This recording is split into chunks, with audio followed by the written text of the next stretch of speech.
Hey everyone, it's not Greg from Six Sided Discs, and welcome to All Six Sides, where we cover the world of disc golf from every angle. I'm here with Greg. Hello. I'm Emily. I didn't mention that. I'm Emily. And we're going to talk about our plans for the season. We have a lot of stuff coming up. We have a lot of plans that we've made, a lot of new plans, a lot of old plans, new places we're going, new people to see, old places we've been, people that we've seen before and hope to see again. How's it going? It's going great.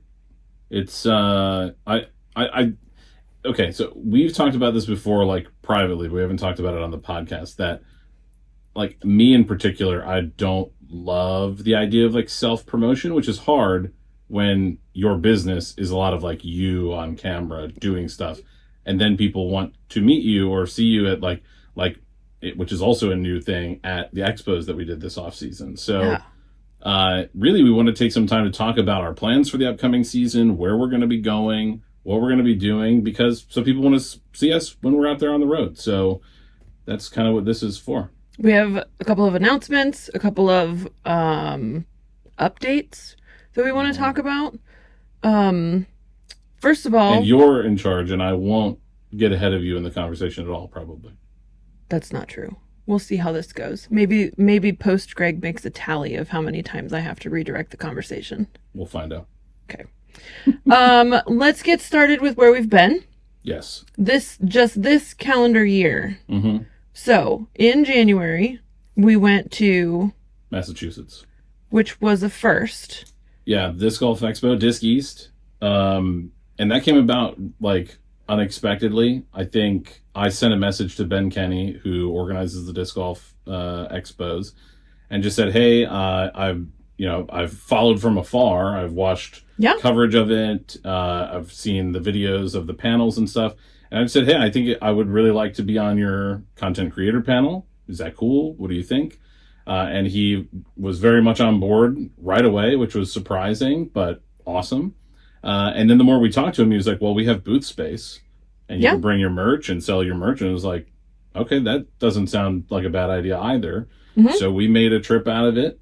I think it went really well. We were really surprised how many people knew who we were. Some people knew we were going to be there. A few people didn't, but were still excited to stop by and say hi and just, talk about how our content intersects with their disc golf journey, which is always kind of crazy to me. But at the same time, that's how I got into the sport again, was through content, through Jomez, through Brody, through, Simon's channels.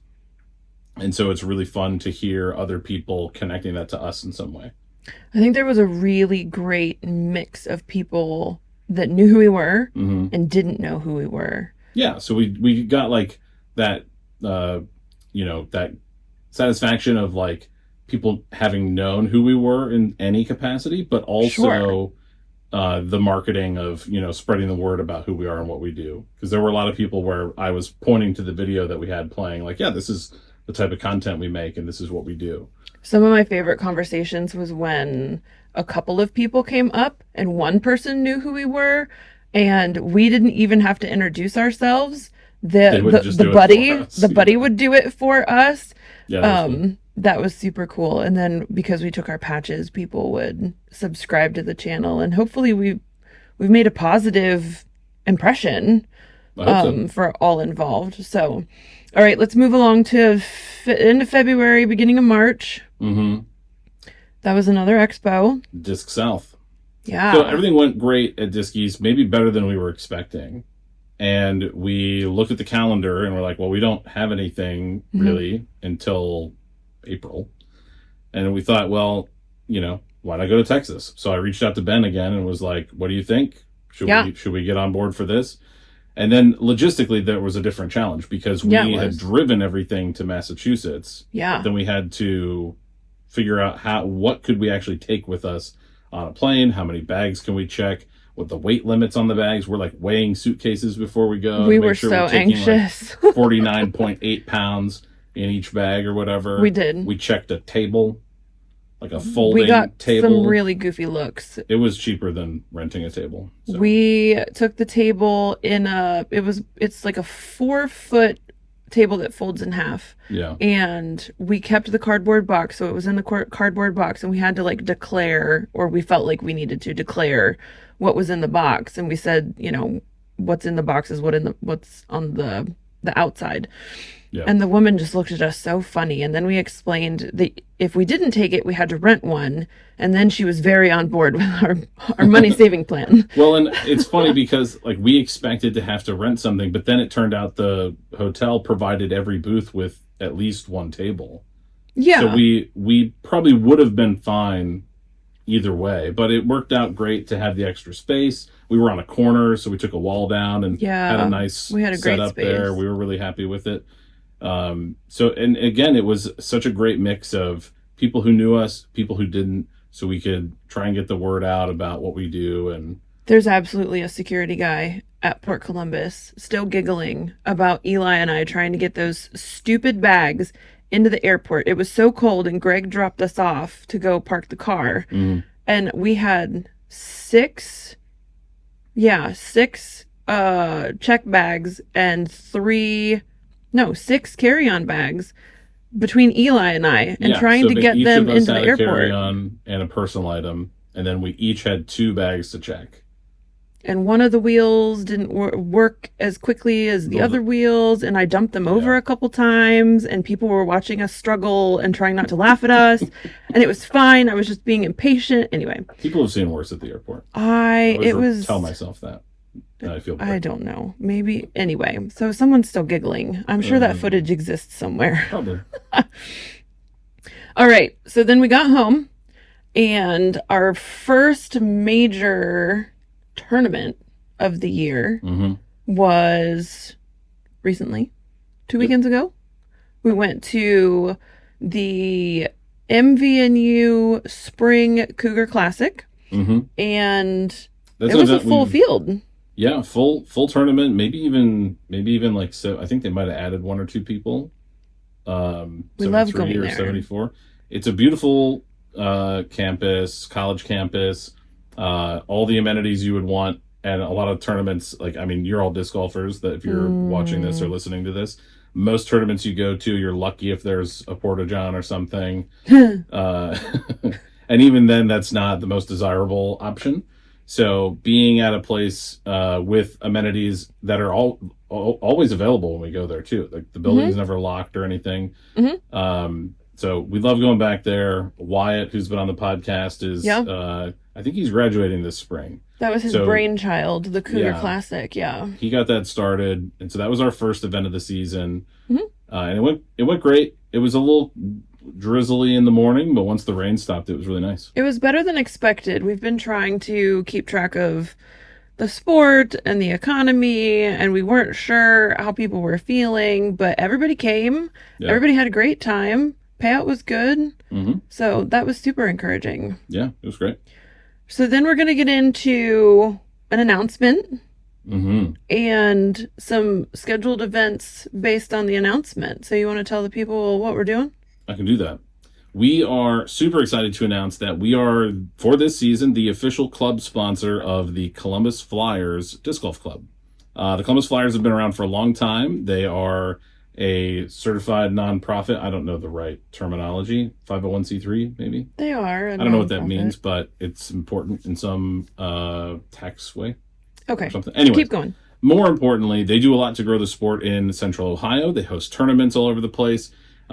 But because they're kind of a small team, and most of what they've done for the last several seasons is host events and maintain courses and several other things, what we'll be doing this season is supporting them. So we'll be handling payouts for events that'll free them up to do other things at events as well, which we'll be helping to coordinate and sort of brainstorm fundraising ideas with them. We're hoping that also involves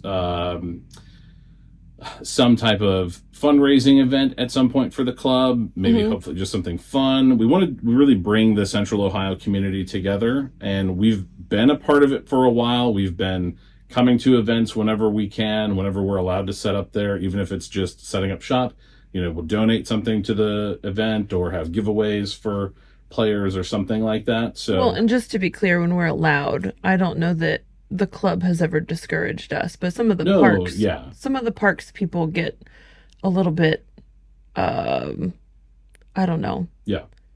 The club's always been happy to have us, but sometimes if the park doesn't want vendors or people selling stuff or whatever, right. like that's a separate thing and out of their control. But we've always loved setting up at Flyers events and connecting with our local disc golf community. And they've kind of seen us grow from showing up with like one table and 3 bins of discs or something to in the trunk of our car, and now we come with our van or our trailer and we set up a 10 by 20 tent and almost 1,000 discs or whatever. They've kind of grown with us, I think. So it's been fun, and we're really excited where that's going to go from here. That's like seven of the events ish this year. Yeah, so we'll be doing the Columbus Open. Cap City Amateur Open is the first one, which is about half full right now. Still plenty of room in the registration. Get signed up. Yeah. And then we will be participating, supporting on site in some capacity for both the Brent Hambrick Memorial Amateur and Pro tournaments. I don't think we're doing payout for that, but we'll be helping the club because that's one of their biggest like fundraiser events of the year. So we want to support them through that. And then there's several other events throughout the year: Lobdell Open, Throwdown at the Tower, Buckeye Tower. Classic. Yeah, so you can expect to see us at all of those in some capacity if you're in Central Ohio, or maybe you've been thinking about coming to a Central Ohio event somewhere around Columbus or surrounding area. Check the registration information, see if we're going to be there. Check our socials. Let's talk about Hoover.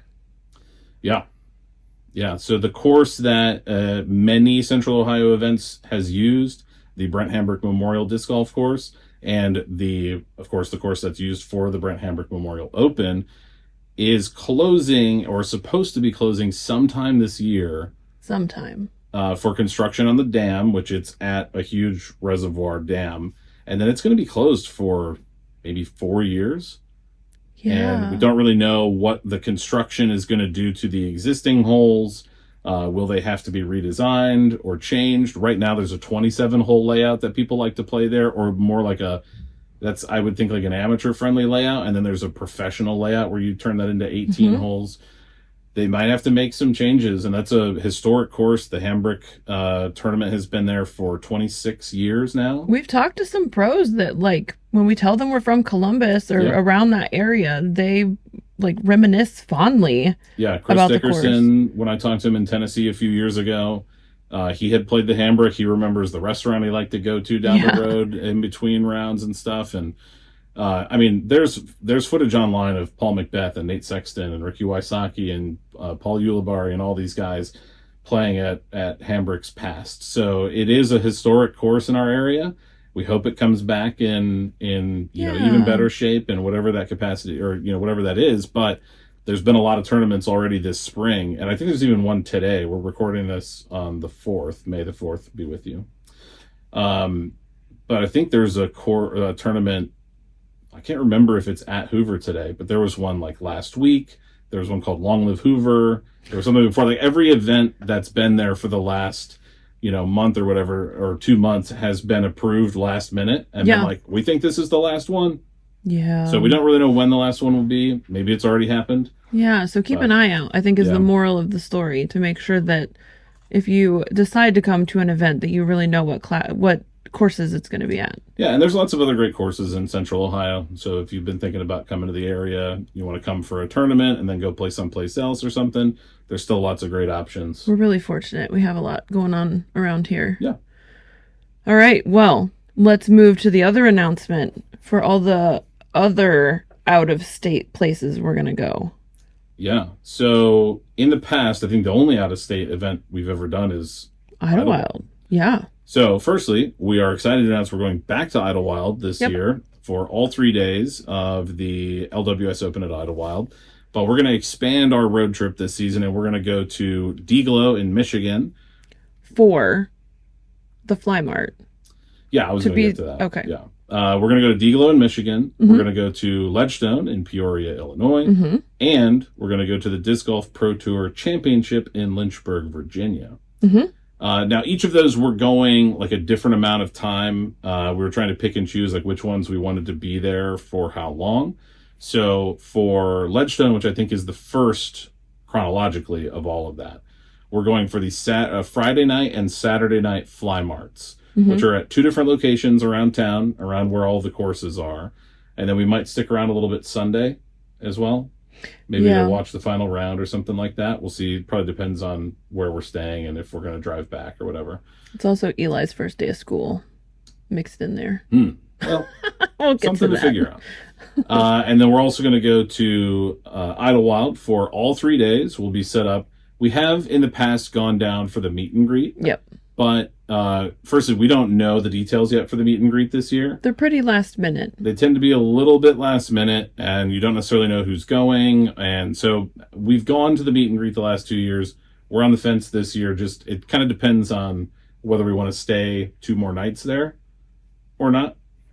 Where it's going to be, all that. And part of that depends on one of the other things we've been working on throughout last season and into this season, which we'll get to in a minute as well. Not that I'm not hosting. I'm not in charge.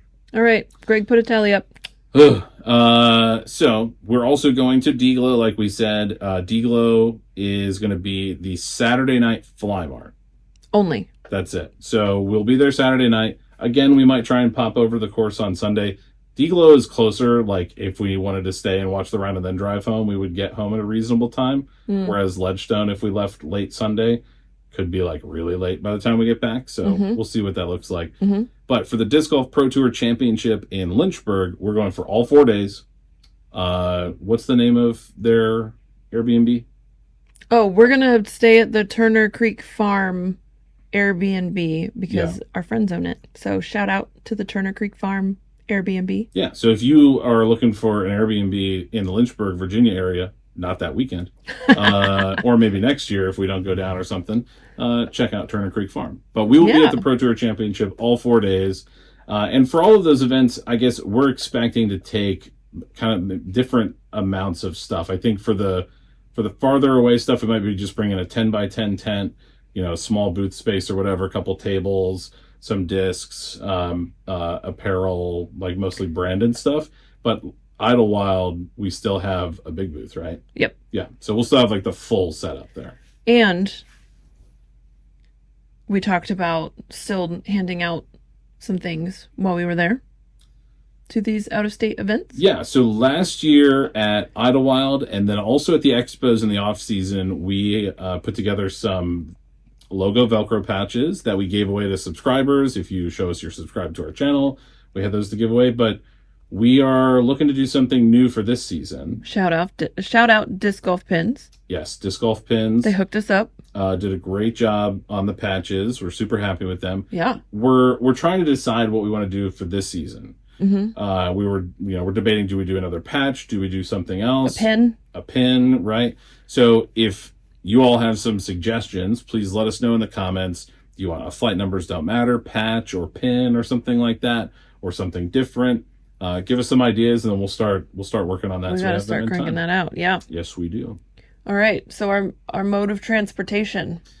Yeah. So, firstly, there's a bit of a saga behind this, and but where we are now with it is part of the reason why we can even plan these farther away events, or assuming we get as much work done as we want. So, firstly, here's a picture of the van that we've been using for the last few years. It's not the most attractive van. It whistled when it went down the road. It whistled. All the holes in the side whistled as you would go down the highway. It also did something called limp mode, which was super fun, where it would get stuck and wouldn't go over like 50 miles, or not a speed, but it was like a certain amount of RPMs, like second gear. Yeah, it was like stuck in second gear. And so we would have to pull over, shut it off, wait, turn it back on, then get back on the highway, which is not always convenient. I also couldn't stand up straight in that van. It used to be a roadside semi-truck repair unit. Unfortunately, all of the stickers didn't get off of it before we got it. We found out that our insurance company wouldn't let us put our name on it, but we didn't need to because the holy stickered van, everybody knew it was us anyway. Yeah, and I didn't really want to put our name on it anyway. It was a hand-me-down from my dad. We were very grateful. It was affordable for what we needed at the time. We just needed a van, anything. We knew what the history on it was. Yeah. It just came with missing pieces. Sure. But anyway, so this past year, we spent some time on the hunt for something different. Searching. Because we knew we were going to start needing to make longer trips. Yeah, so we shopped for a van. I mean, we were debating what we wanted. We wanted like a van life van that we could like convert into storing most of our disc golf stuff to go on these trips, have some place to stay, wouldn't have to pay for hotel rooms everywhere we went. We had started this dream looking at dealerships, and those vans brand new out of the box are like over $100,000, and we don't want any part of that. Nope. So then a couple months later, we found out that there's like a website where people convert them and then resell them, and those were $20,000 ish, and that sounded more reasonable. Like at least it would happen in his lifetime. Holy cow. So then we found one on one of those websites. Well, actually, we found one in Columbus, and we went to test drive it, and we caught it on fire on the test drive. No, it caught on fire.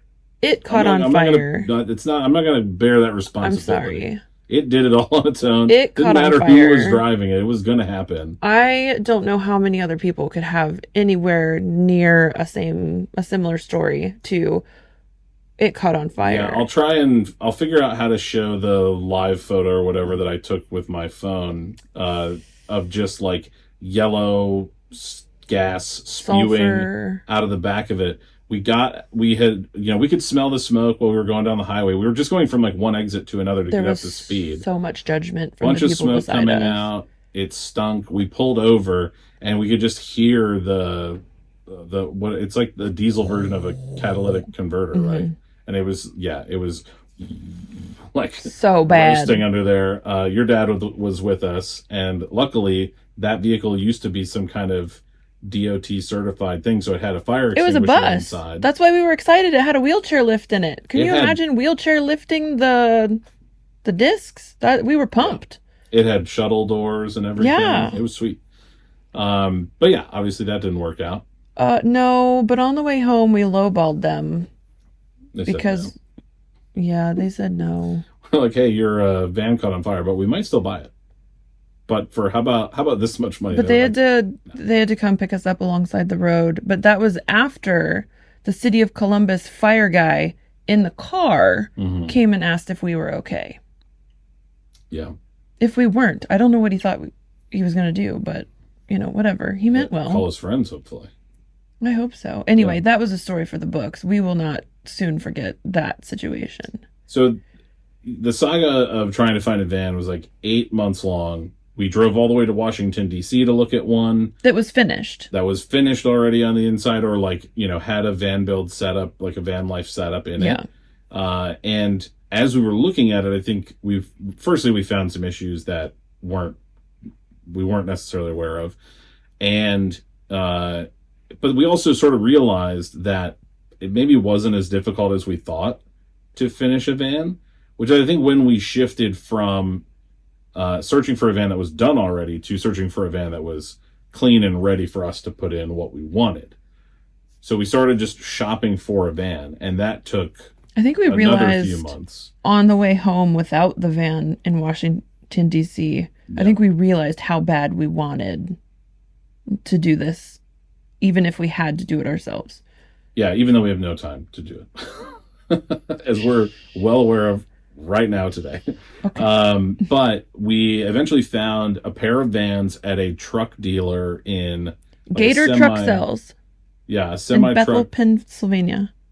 Yeah, I don't even know why they had these two vans. He didn't really know why either. It didn't seem that way. He didn't seem super familiar with the Sprinter situation. He could tell you about any kind of KW or Peterbilt or anything like that you wanted to know about, but yeah.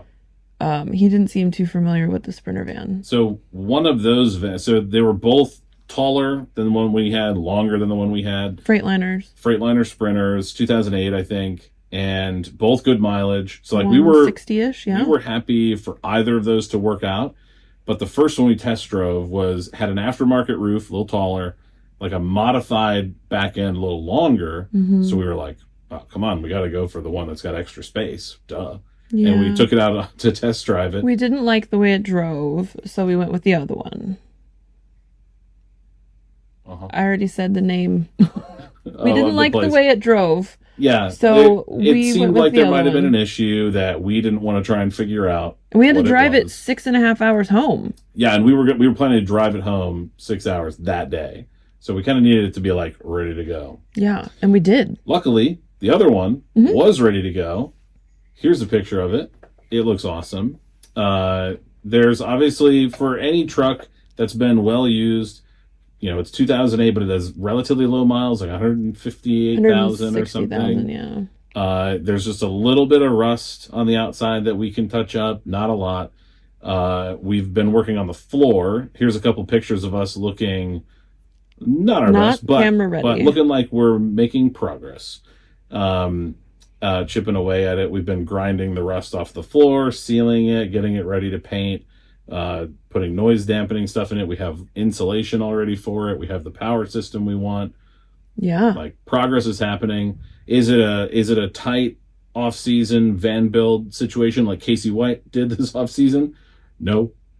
We're so happy for Casey White, though. Yeah, his van looks great. I watched all his videos. We got to ask him about it. Yeah, talk to him about it. Disc East. So yeah.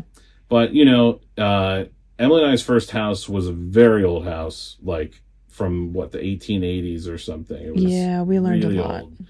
Old. Fixer-upper, in pretty rough shape when we bought it. And so we lived out of 2 rooms of it for a while. And so we're very familiar with the project, and we have like a little mantra we say to ourselves every time we feel frustrated that it's not going faster, which is just progress is progress. Yep. Progress is progress. We've been using that phrase again quite a bit lately. Yeah.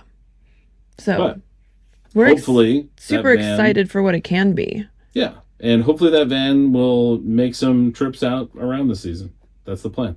Yeah. People were teasing that we needed to put your face on the side of it. I don't want to do that. Absolutely not. Yeah. No, thank you.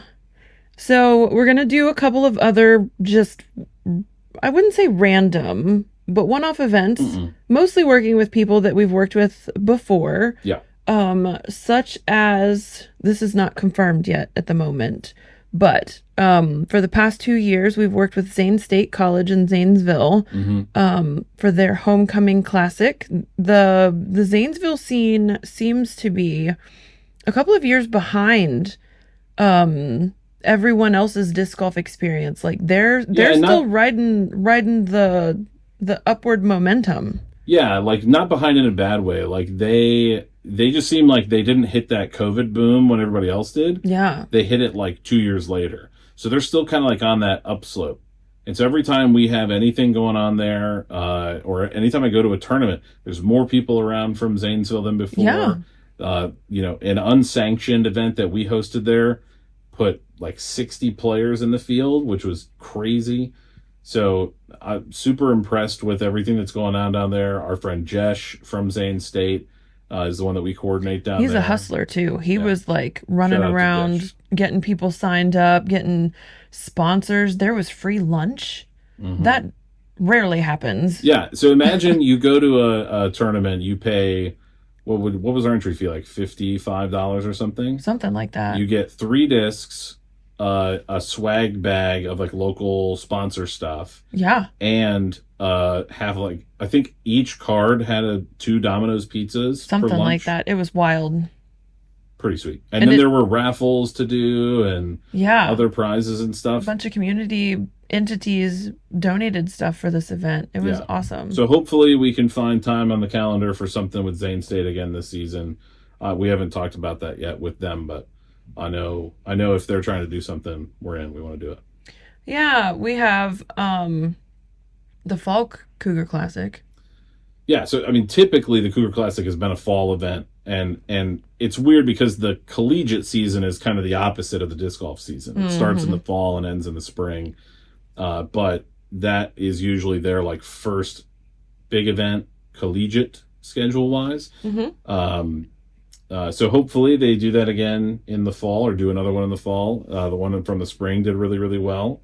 Yep. People seem to like the course there in Mount Vernon. It's beautiful. It's super well maintained, which, you know, sometimes like in our area, there have been courses that have been put in and everybody's excited about it, and then it falls off. Yeah, and then it kind of trails off. So hopefully there will be some more events there, and get involved with that. And then our good friend Christy is doing a couple more events this year. Burr Oak and the Phoenix Fund.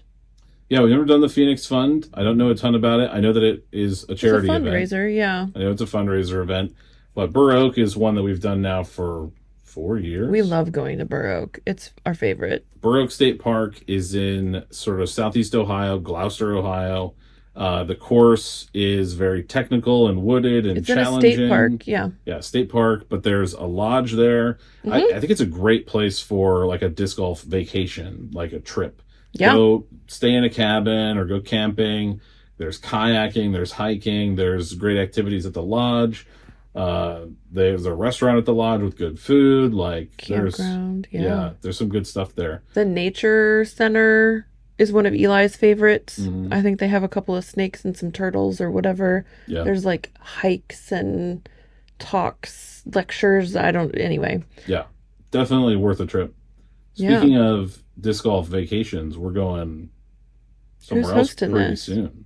I don't know. Listen, I see a good segue. All right, put another thing up. If there's a good segue, you got to hit it. That's all I can say. I was going to talk about the mystery challenge next. Well, now we're at a standoff. I don't know. What do you want to talk about first? Smugs. Okay. Talk about Smugs. If you know anything about disc golf, if you follow disc golf for any amount of time, you've heard of Smugglers Notch Resort, home of the Green Mountain Championship. It's one of the playoff events now in the Disc Golf Pro Tour, but it's been a regular stop on the Pro Tour now for, I don't know, at least 10 years. One of the most beautiful properties in all of disc golf. 2 top 10 courses in the world, Brewster Ridge and Fox Run Meadows. And I'm talking about it because we get to go to Smugs in like a month. How did you meet Aiden? So Aiden from Team Discraft Underground works at Smugglers Notch, and he was at Disc East and Disc South promoting their disc golf stay and play weekend. And we never got to visit any of the courses when we went to Massachusetts that were around. No, when we went to Disc East, I didn't get to play Maple Hill. Granted, there was snow on the ground. Like, I don't know that it would have been the best Maple Hill experience, but we weren't outside when it was sun shining either. No, I didn't see the sun outside in Massachusetts until the afternoon we left. So, and it was very brief. Anyway, go ahead. So we're excited. We've got a partnership set up with Smugglers Notch Resort for us, our family, 4 of us, to go to the resort for their stay and play weekend, which includes access, of course, to those 2 courses, glow round, commemorative disc. There's like a Vermont craft beer package and a bunch of other stuff going on at the resort. And we're going to shoot some content there. So that's kind of the deal we've set up. We're going to vlog our whole experience there so you can see what it's like to do the stay and play weekend there. We're going to shoot hopefully a couple of our like regular weekly videos while we're there. Like course footage and stuff like that. I'm going to be doing a Q&A video from one of the courses, which will be similar to the one I did in Arizona. So if you have questions you'd like to submit for the Q&A, anything you want to ask me about disc golf stuff or what our experiences have been like at some of the Pro Tour events or expos or whatever, please send those over, put them in the comments below, or you can email them to us here. And then we're also going to record a podcast there, hopefully, as well. That's the plan. Yeah, we got a lot of content, work-related plans while we're there, but we also plan to have some fun.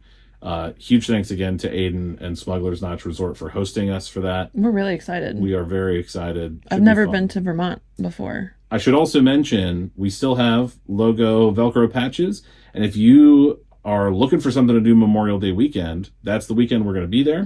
If you're already planning a trip there or are looking for something to do that weekend and want to go there and you see us at the resort, stop by and say hello and get yourself a free logo patch. It's my understanding that they have 2-night packages and 3-night packages. Yes. We will be there for 3 nights, but a little bit offset from... Yeah, we'll be there Saturday, Sunday, Monday night. Eli's last day of school is Friday. So we'll do like part of the drive Friday, the rest of the drive Saturday, and we'll be there for the rest of the weekend. Yep. Yeah. It'll be fun. It'll be a great way to celebrate school ending. Yeah. All right. The mystery challenge. Yes.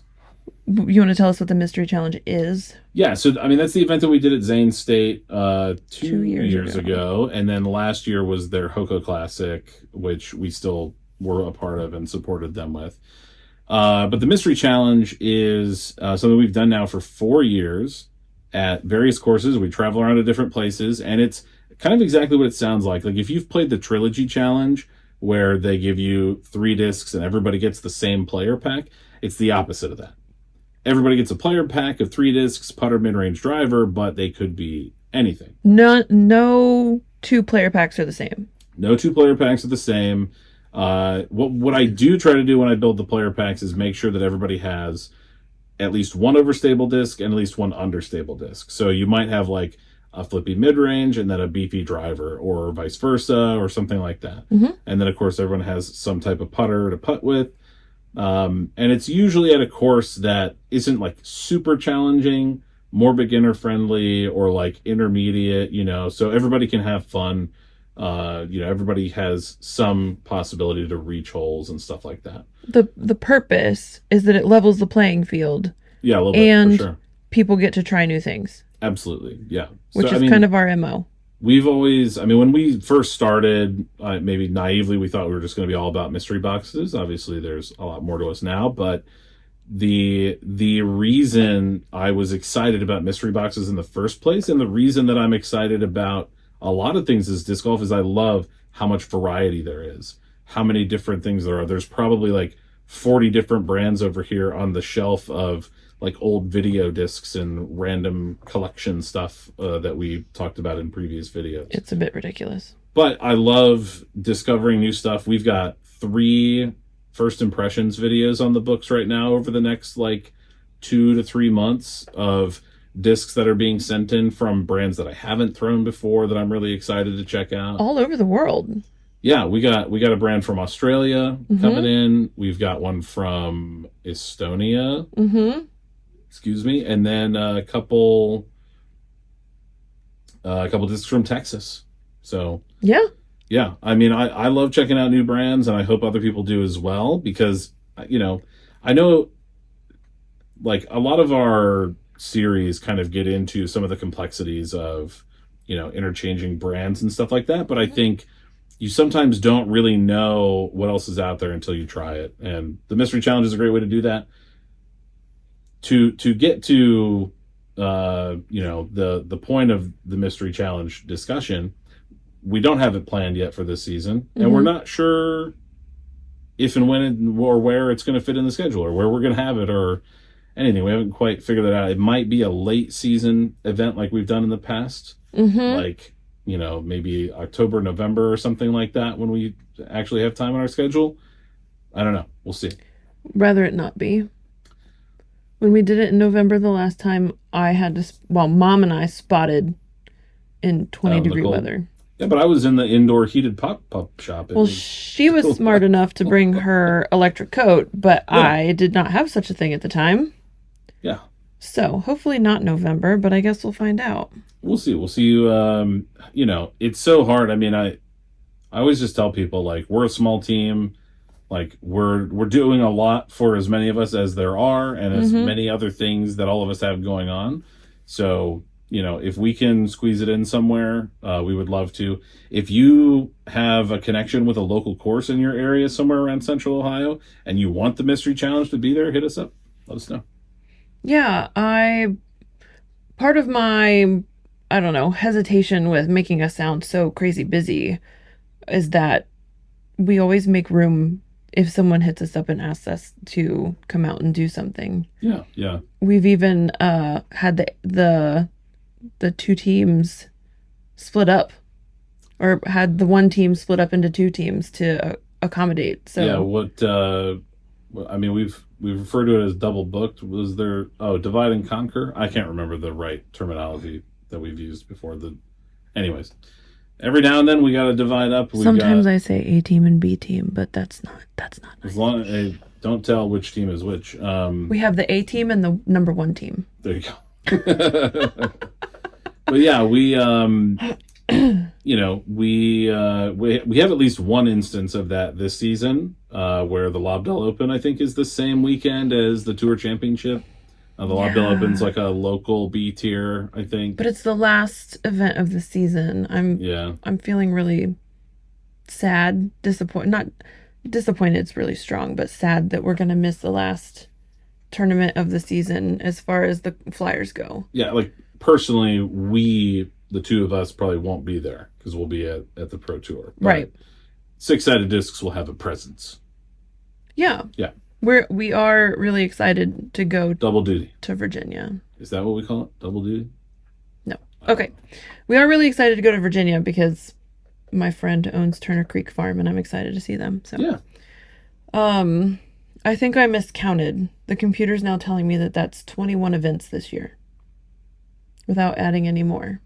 But if anyone ever asks us, we really do genuinely try to come out. We really enjoy being with the people. This is the kind of stuff that we live for. We went to an event yesterday that was way colder than expected with not very many people, and I played half the round and got absolutely soaked to the bone. I gave up halfway through, to be completely honest. It was so cold. And then I sat in the car and shivered for 40 minutes. But we still had a good time. So I was teasing. I texted a friend and I said that I was supposed to be a passenger princess, not a drowned rat. We didn't prepare very well, but look, listen, we got to see the people. Yeah. I got to give Rich a hug. Yep. I think you did too. We got to see everybody for one of the first times out this season. Yeah. At a new course that they're working on putting in. Like, we're just here to grow the sport. Yeah, for sure. So it was, were the conditions great? No. Is that anyone's fault? No. Did we make the most of it? Yes. I was teasing, probably talking to Rich, but I said something along the lines of, we probably deserve this because we had such great weather for everything last year. Yeah, what comes around goes around, right? Compared to the year before where we all had to sit in the car at Idlewild to wait for the lightning delay and whatever else for like 2 or 3 hours. Yeah, sometimes there's nothing you can do. There's always a new adventure around the corner somewhere. So yeah. Anyway, it's going to be a super exciting year. We're super excited to meet new people and to see old faces. Hugh's coming to Idlewild. Hugh. Looking forward to that too. You know who you are. Yeah. Our friend from Scotland. Yeah. So we're just to see him again. We're just excited to be out and about. We've kind of been itching to have the weather be sunny and to get out of the house. So it's I don't know. It's kind of crazy. Like, oh, we're itching to get out and do stuff, and we've already been to Massachusetts and Texas and everywhere else, and we're about to go to Vermont. But let's go. I remember last year we were feeling ready to be done with the season, not in like an anger or depressed, like none of the like negative feelings. We were just ready to like take a deep breath. Yeah. And then this season, I feel like we're so ready to get back into it. Yeah. I think we're excited about the new van. I think did we take the van out last year? We bought it at the end of June. Yeah. So we had it out a couple times. Yeah, it was out a couple times, but it would it was, purely cargo space. And so the only thing exciting about it was that I could stand up. Yeah. And don't get me wrong. That's great. Right now, while we're working on it, we're using our trailer, and we are not trailer people. We don't like the trailer. We don't enjoy our it's not the trailer's fault. It's very much us. Okay. It's kind of the trailer. It's us. I feel too anxious. The dog's trapped. He's going to hit that cord if okay. leave. Well, now he's here. All right. Well, is there anything else you want to say to the people before we go? For Six-Sided Discs, I'm Emily. We'll see you in the next one. All right. Bye. What is it? If you like this content and want to see more, please consider liking the video, subscribing to our channel, or becoming a member. Your support makes this content possible.